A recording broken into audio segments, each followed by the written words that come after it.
rádio. Tip rádio. Rádio, se kterým se nikdy nebudete nudit. Rádio, se kterým se nikdy nebudete nudit. Krásné odpoledne, posloucháte pořad Top Style s Martinou Kopřivovou. Doufám, že jste si užili prázdniny, na které dnes zazpomínáme s mým dnešním hostem Maruškou Třískovou, která si užila skvělou dovolenou v Itálii. Probereme, co se v Itálii nosí, jaké bylo moře a řeč přijde i na chlapy. Ještě předtím pro vás budu mít seznam věcí, které prý děláme všichni, ale málo kdo to přizná, tak nás poslouchejte. Top Style se teď podíváme na to, co prý děláme všichni, ale málo kdo to přizná. Když nám někdo zavolá, vzbudí nás a zeptá se, jestli nás náhodou nezbudil, lžeme. Jídlo, co nám spadlo na zem, ofoukáme a sníme. Čicháme k fuseklím, jestli si je můžeme ještě jednou vzít a neuhníje nám noha.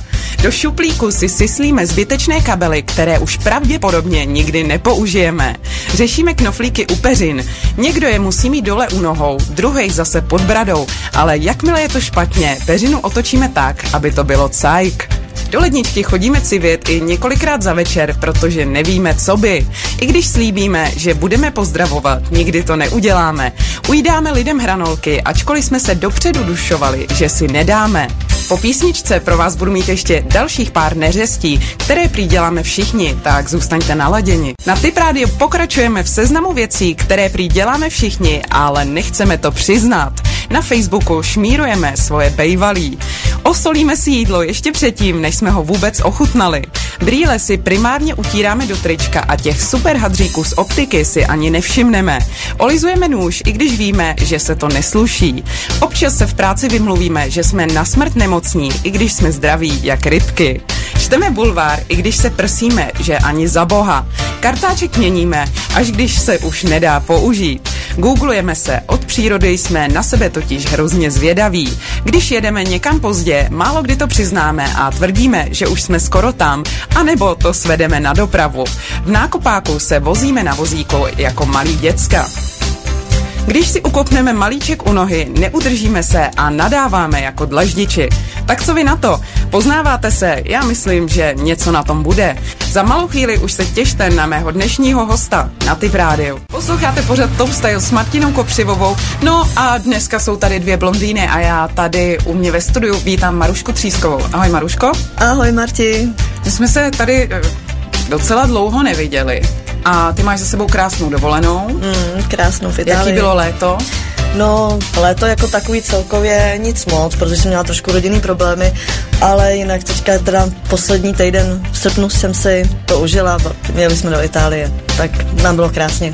A kde jste byli? Jaký to tam bylo? Konkrétně Lignano Sabbiadoro, no a teda od té doby, co jsem tam teďka teda byla, jakože poprvé v Lignanu, tak je to moje srdcovka.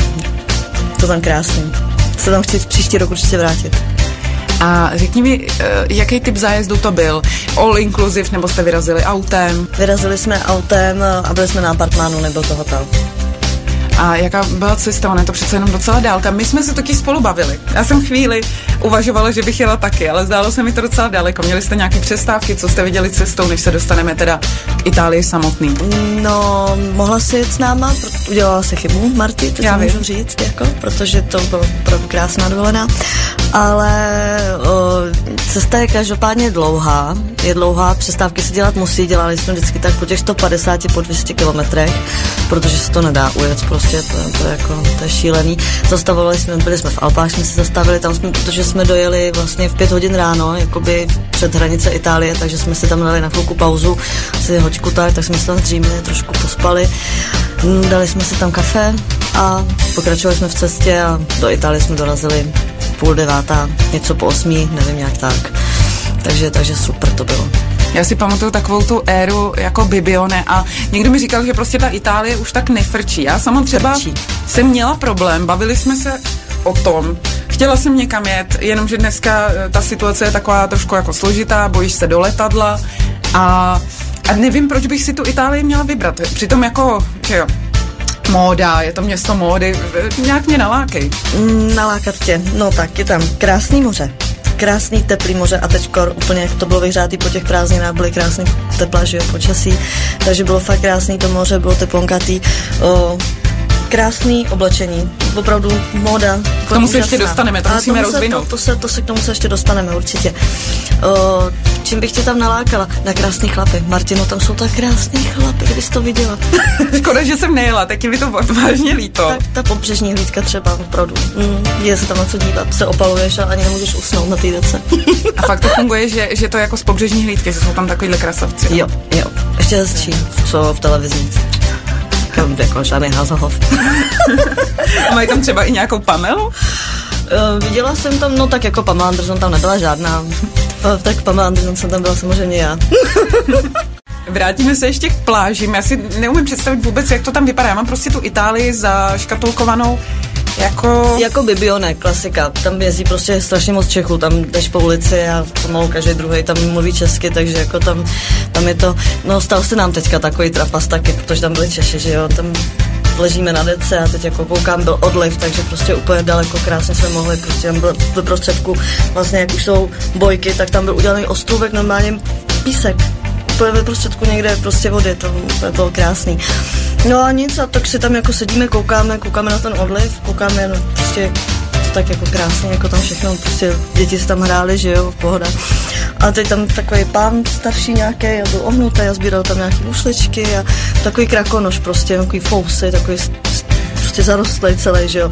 Jsme se dělali srandu, říkáme, ale krakonoš sbírá mušle, no to byl Čech a slyšel nás. Takže no, trošku ostuda. A ještě pak večer jsme zjistili, že byli u nás na apartmánu dole pod náma. Jak to vzal? V pohodě. Jsme si, to byl nějaký Moravák, takže pak večer donesl Slivovic, jak jsme se tam ještě jako dali panáka, tak dobrý. Takže koukám, že tam bylo veselo. Měli jsme pak kamarády. Co další nějaký historky? Ty jsi totiž taková veselá kopa a s tebou většinou teda, můžu říct, nikdy není nuda. Takže si umím představit, že tam to docela žilo. No, asi tam se mnou nuda, já nevím, jestli tam se mnou byla nuda nebo nebyla, to by se musela zeptat toho obsazenstva, co tam bylo s náma. Ale tak sranda byla, jo, no, smáli jsme se tam prostě, tak jako to. Mají tam krásný, Martino, víš, co tam mají dobrýho? Zmrzliny. Na ty bych tě mohla nalákat. Fakt. A tam, co jsme chodili na zmrzlinu, bratři Morganové, tak tam opět byl krásný pán, který nám tu zmrzlinu dával. To byl to nápadník mojí Teresky, mojí dcery. Jsem měla zmrzlinu jednou zadarmo. Takže jste tam měli docela halo. Jo. Tak asi jako jo, protože my tam kamkoliv přijdeme, tak vždycky všude tak jako trošku halo. Nejsme tichý, no. Já jsem taková hlučná, neslyším se, takže já proto pasuju do té Itálie, protože oni jsou taky hluční a jako se hulákají, furt křičej, no tak já taky, že křičím, hulákám. Tam by se ti líbilo? Líbilo by se mi v Itálii. Jak vypadal váš den? Pojeli jste to, že jste se opravdu váleli na pláži, anebo jste i někam vyjeli? Byli jsme na výletě v Lido di Jesolo a je tam krásný postavený nový akvapark, Aqualandie, a to je teda ráj na zemi. Tam je to prostě krásný, je to pojatý jako film Piráti z Karibiku, asi znáš, no. Takže když tam lezeš, tak tam prostě je veliká ta pirátská loď, je tam kapitán Jack Sparrow, takže je tam prostě spoustu tobogánů, spoustu vyžití, je to tam strašně krásný, tam jsme strávili celý den a vůbec se nám nechtělo domů. No tam to bylo hrozně hezký, no, tam jako se můžeš podívat pak na fotky na Facebooku. Chci se podívat, k tomu se ještě dostanem. Tady v Čechách jsou akvaparky docela drahý. Jak to bylo tam? A vůbec celkově Itálie, jak je drahá? No, prosím tě, pro nás jako pro rodinu tam vyšlo asi 4 000 ten akvapark, ale ono to jako, no ten celý den máš tam zadarmo ty tobogány, pak si můžeš jako chodit i s utratou teda, jako co jsme tam utratili, takže to bylo jakoby 4 000. Ale to si myslím, že dáš i tady, když půjdeš do Čestlic a tam to prostě určitě, máš tak jako, proto se máš fakt jako zážitek, tam to je úplně jiný prostě, je to venku, že jo, v přírodě, krásně bylo sluníčko, plnou palem, tam prostě je to nádhera. Krásný bílý písek, tam je tam navažený přímo z Karibiku, jakože, takže tam je opravdu seš jak v Karibiku. Můžeš říct, nejdu do Itálie, jdu do Karibiku, nafotit se tam a máš fotky, že jsi byla v Karibiku. Tak to mám dobrou historku, jenom že do toho vstoupím, byla jsem ve Žlutých Lázních s mojí mámou a tam určitý zákoutí vypadalo jako někde v Řecku, tak ona mi říkala, hele, nechceš vyfotit a dát to na Facebook, ono to bude vypadat, že jsi někde v Řecku. No, tak tady by to šlo jako na Karibiku. A co jinak moře? Jaký to tam je? Kamínky, písek? Písek a spousta mušliček. Takhle, moře bylo teplonkatý, krásný, až teďka jakoby k posledku, tak jeden den tak bylo takový trošku zataženo pod mrakem, trošku foukal vítr, takže byly krásné vlny, ale taky těma vlnama a tím vším tak takový trošičku jako ne bordel, ale řasy, že jo, tak tam bylo trošku víc řas, ale mi to vůbec nevadilo, já jsem si je tam sezbírala, postavila jsem si na pláži mužskou panu z písku, z těch řasy mi udělala krásný dlouhý vlasy. Jsem byla spokojená. Šikovná holka. A co okolí? Co tam uvidíme? Tady máš v okolí jenom písek, pláže, moře, že jo? Jako, a v centru prostě tak máš obchody. Máš krásnou dlouhou promenádu. Vlastně po promenádě tak máš, na každém rohu máš kavárnu, bar, kde večer hrajou prostě, takže večer si tam máš kam posadit. A my jsme teda byli si párkrát posadit, ale spíše méně jsme chodili po promenádě, protože tam jako pořád přehlídáváš přehlídneš vždycky nějaký obchod, takže pokaždé se tam jako vždycky vrátíš, nebo někde si něco na začátkem týdne vyhlídneš, pak vlastně na konci chodíš, nakupuješ dárky, takže se tam zase vracíš zpátky, no každý den seš na zmrzlině, protože aspoň 3krát denně, protože to prostě je povinnost. Večer jsme tam chodili na náměstí, tam vystupoval úžasný, krásný zpěvák. Ten krásně zpíval italské písničky, to bylo úžasný. Tak tam jsme byli, trávili večery, no, u něj. Bylo hezký, jsem se i zatancovala. Itálie o jídle, co jste tam jedli? No tak hodně pizzu, že jo, protože děti prostě těstoviny, těstoviny, pizzu prostě a takhle, no. Ale jinak jako co jsme jedli, ráno jsme si stali, šli jsme si do obchodu, koupili jsme si dobrý čerstvý pečivo, mám hrozně dobrý chleba, hrozně dobrý housky, tam tak jako jak jsem říkala, že tam budu držet dietu a budu hodně plavat, abych něco zhubla za ten týden, tak jsem to spíš něco nebrala. To je normální, já myslím, že jet na dovolenou s tím, že budeš držet jako, dietu, je blbost. Hlavně ty zmrzliny, prostě mě to nedá. Mě bolej zuby, já jsem říkala, nebudu jíst sladký. Ne, já prostě ty zmrzliny jsem tam prostě jedla. Jinak Itálie je krásná země, já Itálii mám hrozně ráda, já jsem teda byla i ve Španělsku, navštívila jsem jakoby toho víc, ale ta Itálie je prostě taková, to je moje srdcovka, já mám hrozně ráda Itálii, já se tam hrozně ráda vracím. A teď v tom Liňánu jsme byli poprvé a tady to bylo strašně hezký. Nějak jako nedoporučuju Kaodla, to se mi nelíbí, tam ne, tam to není moc živý, ani já nevím teda jak třeba přímo Kaodle, ale my jsme byli nějaký části Santa Margarita, tam to bylo, tam 10 hodin zavírají obchody, tam jako ne to. Takže tam ne. Ale, takže milí posluchači, tam ne? Ale můj sen, co je, tak bych chtěla navštívit dolů, jako na Sicílii, Gargano a tam se chci spodívat. Tak tam můžeme naplánovat a můžeme tam příští rok. Uděláme to tak, že pojedeme třeba na 14 dní, 3 týdny. Týden budeme v Liňánu, pak pojedeme dolů. Konečně to musí vyjít. Ano. Jsme v pořadu o módě a my jsme se k ní ještě pořádně nedostali a ty jsi mi říkala i jako mimo éter, že tam prostě měli nádherný hadříky, že bys tam koupila všechno. No, koupila bych tam všechno, jako už teď začnu šetřit na příští rok, abych tam mohla utrácet. Ne, fakt jako nakoupila jsem tam spoustu věcí, ale pořád to bylo málo. Kabelky, boty, já jsem prostě na tohoto blázen, jo, takže já prostě jsem svouka a to je normální, Maruško. Kabelku a prostě ji potřebuju. Tak jsem si o tam přivezla 2, no, tak. To je dobrý, to jsem říkala, že řekneš 10. Ne, 2, ale tak jako těch 10 bych si klidně bez problémů přivezla, jenomže samozřejmě nebylo místo v autě, že jo, protože prostě jsme byli napakovaný. Já nevím, co to je za blbost. Že když ty chlapi jakoby se balíme, tak jakože tvrději, prosím tě, ti stačí plavky, 1 plavky, něco na převlečení a jako do jednoho malého kufru musíš být napakovaná, no ne, že jo, tak jako samozřejmě, že to nejde prostě. Tak tohle jsem taky slyšela, že stačí si vzít plavky a vlastně nic nepotřebuješ, no to asi nejde. No to nejde, no, jako celý den takový kufr byl můj, že jo. Když jsem měla problém, jsem si říkala, no tak nic, tak já ty hadry tady asi nechám, jako ty moje a odvezu si nový, protože to prostě já jsem si tam potřebovala nakoupit nový oblečení. To je dobrá volba, já bych to udělala úplně stejně. Maruško, tady je problém, že je tady pár obchodů a v podstatě, když něco stojí za to, tak v tom potkáš každýho, že jo? Tak. To je hrozný.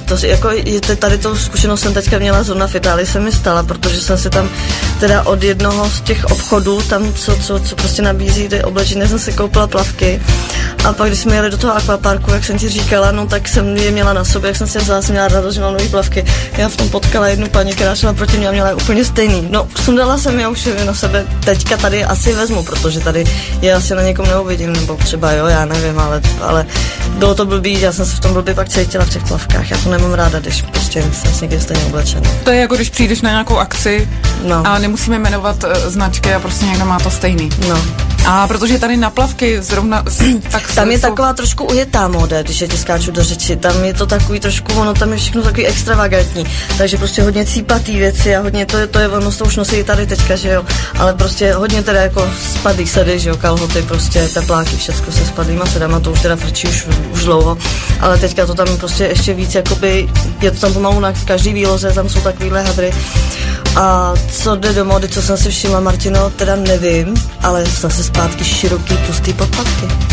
Jo. Fakt. Tam normálně, co měl v těch butikách, tam budou široký podpatky. Jako všimla jsi z toho i tady, že už všimla jsem si, čeho jsem si taky všimla, takový nelogický věci, že dělají teď ty boty, mají nějakou barvu a ten podpatek má úplně jinou barvu, ale nehodí se k tomu.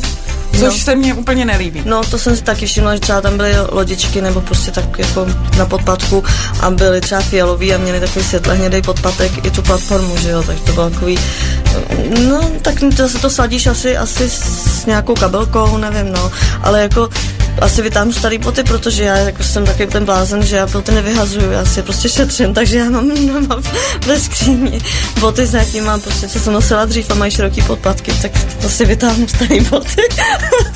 No a já jsem zrovna uklízela a vyhodila jsem asi 20 párů, protože jsem říkala, ty už si nikdy nevezmu, tak teď jsem možná teda udělala chybu, no. No, jestli jsi měla na širokých podpatkách, tak... Měla jsem tam něco, no, ale... A co já nevím, mně se to moc nelíbí, ale třeba k tomu dospěju, tak tam hodně chodili jako holky oblečený a měli právě třeba jakoby džíny, nebo dokonce i jakoby takový teplákový kalhoty, prostě padlý sedy až jako pomalu ke kolenu a k tomu právě měli tady ty podpatky. Já vůbec nějak nefandím tady těm kalhotám. Jako mně se líbí, ale já se k ním neumím vzít podpatky, já to prostě neumím nosit. Jako. No, to já taky ne. To prostě tenisky k tomu, a ono se to nelíbí chlapům hlavně taky. No to ne, no, protože to nevynikne zadek, že přesně. Postava.